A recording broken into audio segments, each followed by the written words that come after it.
আমায় যে আজকে জঙ্গল দিয়ে যেতে হবে সকাল সকাল ভাবতেই পারিনি।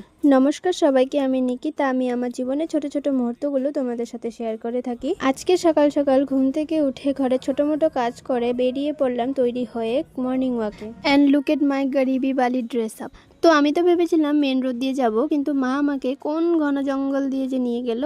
তারপরে এসে টপকে পড়লাম এই রাস্তাটার মধ্যে। মানে এটা হচ্ছে হাইওয়ে, যেটা আমাদের বাড়ির পেছন দিক থেকে আমি দেখতে পারি এখান থেকে গাড়ি যাওয়া আসা করে, কিন্তু ভাবিনি কোনোদিনও যে আমি এখানে আসব।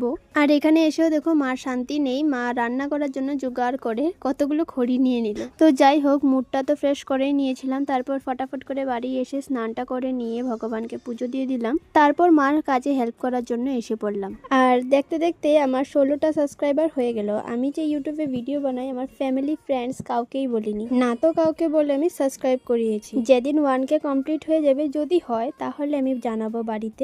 অনেক বড় বড় স্বপ্ন আছে যেগুলো পুরো করতে চাই আমার জন্য এবং আমার পরিবারের জন্য। জানি না কবে পুরো হবে, তবে অপেক্ষায় আছি।